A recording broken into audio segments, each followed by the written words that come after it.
It takes us a few days to drive from Colorado to Minnesota. I'm thinking Tim must have made it through surgery okay because he tried calling us our second day of traveling. I was so tempted to answer. Just hearing his voice would have made me feel like everything is going to be alright, even though I know that it's probably not.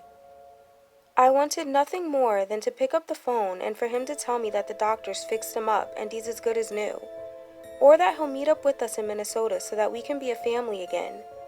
But I knew that I couldn't answer. So both Zachary and I ditched our phones and I purchased new ones along with the supplies and ingredients to make more special pepper spray. When we arrive in Forest Lake, I drive by our old house first so that Zachary can see it. Then we stop by the cemetery where Dad is buried. As we sit in the car, just gazing at his grave from afar, Zachary begs me to let him get out and go over, but I refuse. No, someone could be watching us this very second. Will you stop being so paranoid? Even if they are, I don't care anymore. I'm tired of running and hiding, and I'm tired of pretending to be somebody else. I just want to be a normal kid. What are you talking about? You are a normal kid. How can you say that? I don't have any friends. How is that normal? Well, you have me. Yeah, but you're just my sister. His response hurts me a little because through all of this, he's always referred to me as his mom, even after I told him that I wasn't. I start up the car, then silently say a quick prayer asking my dad to help us end this so that Zachary can have the life he yearns for and deserves to have. Next, we head over to Grandma's old house. I pull up and park at the curb, thinking to myself that I hope whoever lives here now didn't bother to get rid of anything in the attic, just like the little old lady Mary that used to live here. Zachary and I get out of the car, then walk side by side up the walkway and slowly approach the front door. I lift my hand and knock loudly 3 times. After waiting a minute, I'm just about to knock again when I hear someone shuffling across the floor to answer the door. I lower my hand just as the knob twists and the door slowly creaks open. A tall, scrawny, elderly woman, accompanied by a walker, steps into the doorway. Mary? Is that you? I stare in surprise. I guess some people just live a lot longer than others. She squints through her spectacles at me and Zachary. I'm sorry, dear. Do I know you? My name's Abby. I met you 14 years ago when I was just a teenager. My grandma used to live here, and I stopped by to look at some things in the attic. Oh, yes, dear. Now I remember.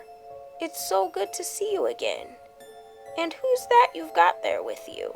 She asks, referring to Zachary. Oh, this is my... I pause for a moment, not sure whether to tell her he's my son or my brother. Then he replies, My name's Zachary. I'm Abby's brother. It's nice to meet you, ma'am. Then he steps forward and gently shakes her hand. Well, come on in. I'll bet you'd like some tea and cookies. Sure, Zachary replies, following her inside. Oh no, Mary, we don't want to bother you. I just came back here in hopes that those things that belong to my grandparents are still up in the attic. I can just take them with me.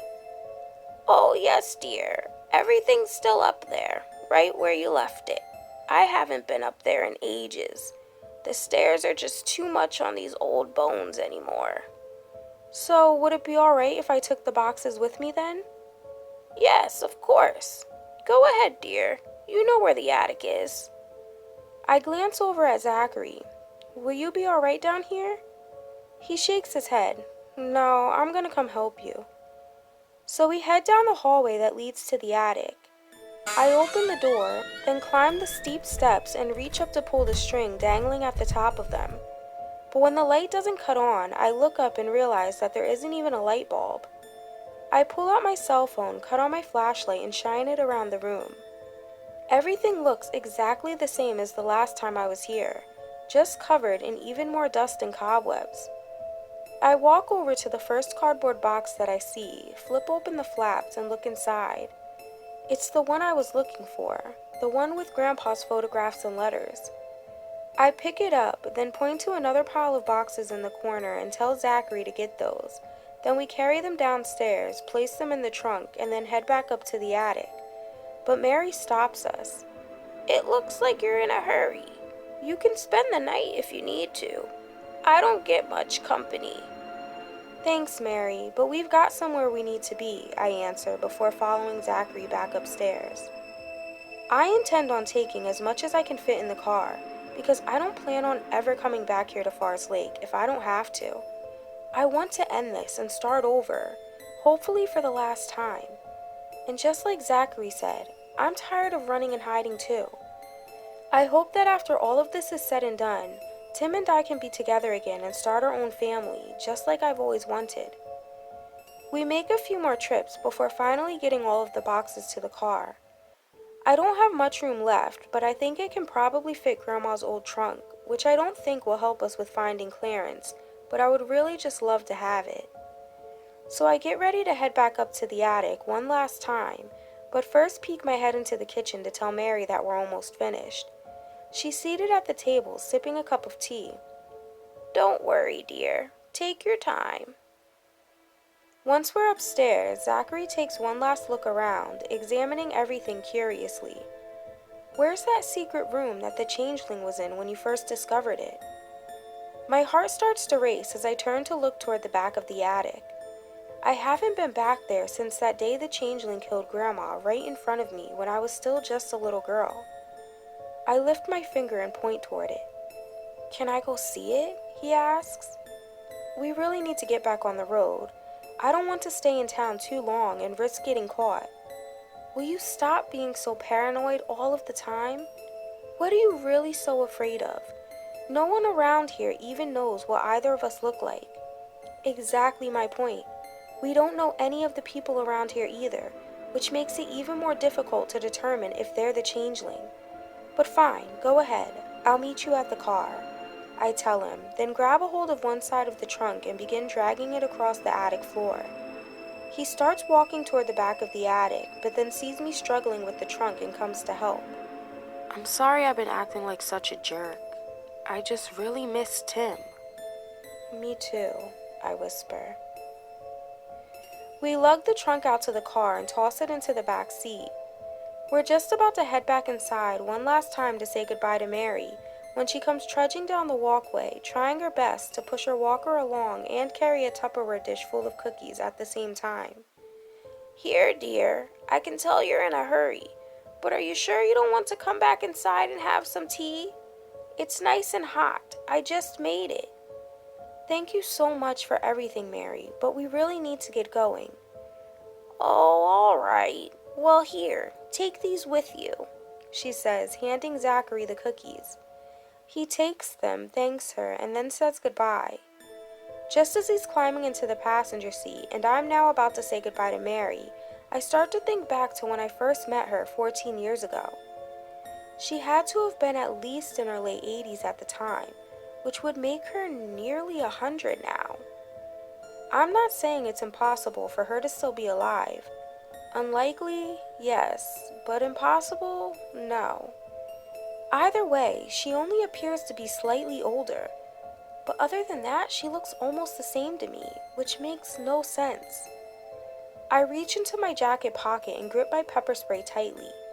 I don't know why I'm just now realizing this, but I pray that I'm wrong. I mean, she clearly had the chance to attack Zachary and I while we were in the house, but she didn't. Thanks so much for everything, Mary. I really appreciate all of this. No worries, dear. Then she reaches out for a hug and I tense up, reluctant to give her one. But then think again that if she wanted to hurt us, she very well could have already. I finally come to my senses and let go of the pepper spray, remembering the 2 times I tricked myself into thinking the changeling was somebody else. First my boyfriend Roger, and then my nurse. And I still think of them from time to time, regretting what I did to them. So I hug her. She squeezes me in a tight embrace, and then my instincts kick in, instantly knowing that this was wrong as she whispers, "Your filthy little brother's blood is all mine." Then I'm hit with something in the back of my head.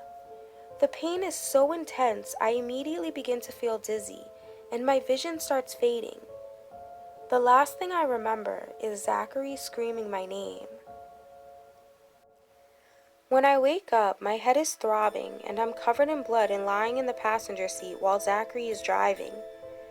Before all of this happened, Tim had been teaching him how to drive because he was supposed to be getting his learner's permit in another 6 months.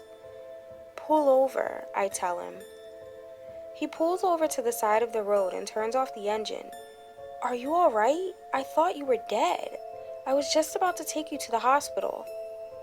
"I think I probably have a concussion, but other than that, I'm fine." "What about you?" I ask, staring at the deep gash on his cheek. "I might need stitches, but yeah, I'm all right." "What happened? How in the hell did we get away?" "Mary was the changeling." "Yeah, I started thinking that she was, but by the time I actually realized it was already too late." "Well, she attacked you and then lunged at me, so I sprayed her right in the face with the pepper spray. She scurried away screeching, and then she went running back into the house. I was just so angry. I wanted this to be over. I was tired of it ruining our lives. So I ran inside after it." He pauses for a second and glances over at me. I give him a look like you know better than to do something like that. He looks away, confirming that he received my silent message. Then he hurries and continues. "I know it was stupid. I shouldn't have gone after it. I should have just thrown you into the car and got us out of there as fast as I could. But I just couldn't let it get away again." So I walk inside and it's pitch black, like the power went out or something. I pull out my phone and cut on the flashlight, and then I go looking for it. Honestly, I wasn't even sure what I was going to do once I found it, but I knew I just had to do something. I hear movement upstairs, so I start to head up the steps, each one creaking louder than the last, and with each creak my body tenses up more and more. I go room to room, shining my flashlight in every corner, thinking that it's going to just be sitting there in the darkness waiting to pop out, but it's nowhere to be found. All I can hear is it whispering through the walls. "Zachary, it's time for your filthy bloodline to end." And then suddenly, I hear the screeching again, but this time it sounds like it's coming from downstairs. So I run down the steps, my adrenaline pumping me up with even more anger than I already had. I still can't find it, but it continues to taunt me. Its voice floods my ears like it's right there next to me, even though it isn't. "What did it say this time?" I interrupt. "That scared little girl you call your sister can't protect you. She's nothing but a fly on the wall to me, and you're nothing but one of her little larvae that I'm about to take just to make her feel a little more pain before I squash the pest that she is." That's when I tell myself that it's time to get out of there. So I start creeping to the front door when I hear something in the living room, so I turn around. And there it is, just standing there, waiting for me, daring me to try to fight it.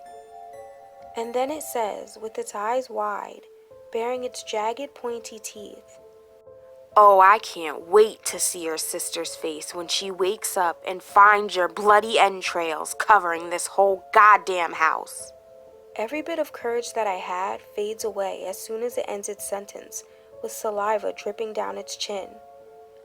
My heart starts pounding out of my chest. I try to spray it with the pepper spray again, but it knocks the can out of my hand before I get the chance to even place my finger on the nozzle. It goes flying across the room and lands right next to the fireplace, and when I go racing toward it, I catch a glimpse of a fireplace poker and decide to grab that instead. Not even a second later, the changeling is hovering over me. Its hot breath feels like fire on my skin. It starts growling at me, and then it bares its teeth like it's preparing to take a bite out of me. As it swings its claw toward me, I lift the poker and stab it right through the hand, but not before its one claw digs into my cheek. It lets out an agonizing screech. Then it starts staggering backward and it grabs a hold of the poker, trying to rip it out, but it can't. Every time it touches it, its skin starts bubbling up and it slides right off onto the floor. I think to myself, oh shit, the poker must be iron. Then the room fills with this burnt meat odor. It smells really gross, like its skin is cooking. I hear a clank noise, and as I look over, I see that the poker has melted through its hand and fallen to the floor. That's when I realize that I've only heard it. I know then that there's no way I can beat it, seeing that the damage to its body is already growing back. I make a mad dash towards the kitchen, thinking of the only other defense that might be in this house, as I hear it hurling toward me, getting closer and closer. My eyes light up when I see what I'm looking for. So I throw it across the room as fast as I can, and it lands right in the doorway. And the changeling stops right in its tracks as it looks down and sees shattered eggs preventing it from crossing the threshold.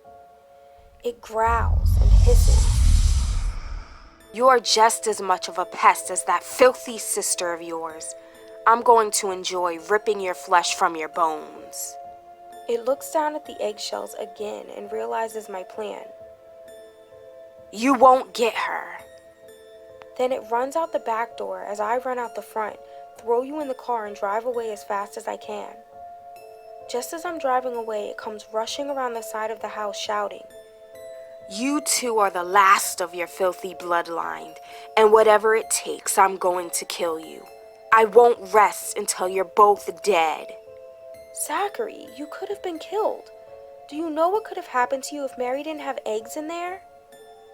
Now I can only think to myself, thank God she had something so simple as a carton of eggs to stop this thing. I know, Mom, I'm sorry. But thank you, I tell him. For what? For saving my life. I'm proud of you. You were really brave. We stop at a CVS so that I can buy some peroxide, gauze, and bandages to fix us up, and then we check into a rinky-dink motel for the night. Zachary and I lug the boxes inside, and after eating some dinner, we start to search through them, looking for anything that will point us to where we can find Clarence. So, how is this Clarence guy supposed to help us? Zachary questions. He's the one who helped Grandpa catch the changeling, so I was hoping he could help us do it again. I thought you said Grandpa was the one who caught it. It was Grandpa's idea, and he's the one that kept it locked up for all that time, but Clarence actually caught it. After searching for hours, I finally come across an address book in one of the boxes that has an address for a man named Clarence Tolby. It's the only Clarence in there, so I assume it has to be him. His last known address was in Winona, Minnesota, but Grandpa passed away so long ago, I doubt he still even lives there. But I pick up my cell phone and dial the number below his address, figuring it can't hurt to give it a try. A lady answers after a few rings. May I please speak to Clarence? Clarence Tolby? I haven't seen or spoken to that man in 30 years. I sit there in silence, not really sure of what to say next. Then she continues, I'm his ex-wife, Martha. Last I heard, he moved to South Dakota and remarried. I thank her and then hang up and begin to search online. It takes all night to find him, but finally I come across information that says he lives in Deadwood, South Dakota, and there's no phone number, but I do find an address. So Zachary and I immediately pack up everything and then get on the road and start driving. When we arrive 10 hours later, we're exhausted but determined to find Clarence and put an end to the changeling. My GPS leads us to a large, beautiful home in a nice, quiet neighborhood. I park in the driveway and then we walk up to the door and knock. A young man, who looks to be about in his 20s, answers. Can I help you? Yes, we're looking for Clarence Tolby. He was a friend of our grandfather's. We drove all the way from Minnesota, and it's very important that we speak with him. Well, I'm his grandson, Noah. I'm so sorry you came out all this way, but my grandfather passed away 10 years ago. Maybe I can help you. No, we needed his help. Thank you. I'm so sorry we bothered you, I say as Zachary and I start walking back to the car. When we're about halfway there, he starts to cry and says, Mom, what are we going to do now? We needed his help. We'll figure it out. Don't worry, I assure him. No, there's nothing else we can do. He's the only one who could have helped us. He's the one who caught the changeling. Then Noah starts coming down the walkway towards us and interrupts our conversation. Wait a minute, did you just say changeling? I turn around, my eyes wide and my heart starting to race. I nod my head. You know about the changeling? I just stand there, not saying anything. Then a moment later he says, That's how my grandfather died. The changeling killed him. That's how ours died too, Zachary blurts out. It got my whole family. We're the only ones left. Noah replies, Ever since it killed my grandfather, it's been coming after my family too. It killed my parents, and my sister and her family. I've been hiding my family from it the best that I can. Us too. We were hoping your grandfather could help us put a stop to it. Maybe kill it or lock it up for good. Well, maybe we can help each other. Do you want to come in? He asks, pointing toward the door. Zachary and I follow him inside, and he introduces us to his wife and kids. After we get situated around the dining room table, I ask, So why would you invite us into your home if you're hiding from the changeling? How do you know you can even trust us and that one of us aren't actually the changeling? Before my grandfather was killed, he made sure that not only was this house paid for, but also that it was what I guess you can call changeling proof. He placed hundreds of thousands of crushed up eggshells in the cracks of the walkway leading up to the house, and he mixed them in with the tiny rocks that you see surrounding the whole house as well. So there's no way the two of you could have walked up to the door if either of you were the changeling. And not only that, you had to open the iron gate blocking the front door before you knocked on it. So we already knew it couldn't have been either of you. And if you didn't notice, all of our windows are barred up. And I'm sure you can guess what that is, his wife adds. I really hope that we can come together and stop this thing. God, just going to the grocery store is so nerve-wracking. We rarely leave the house unless we absolutely have to. And although I'm not living the life I'd like to, I'm grateful to my grandpa for taking care of all of this before he died, because if he hadn't, my family would probably be dead by now. So you've always known about the changeling? I ask. No, I didn't find out until after he died. He left each of us a letter in his will, explaining everything and telling us that this is the only place we'd be safe. But no one believed it. They all thought he was crazy. I'm the only one who ended up moving in here, and thankfully I did. But since they didn't believe him, my sister's family paid the price. I'm so sorry to hear that, but at least he prepared you for this. Our grandfather didn't bother to tell us anything. I found out about it after it murdered my grandmother right in front of me. I was just a little girl at the time. It's been coming after my family ever since. Once we've all shared our stories, we begin to exchange information, telling each other everything we know about the changeling and whatever ways we know of to hurt it. Then with the journals that we brought from my grandpa's, we begin to form a plan so that we can put a stop to the changeling once and for all.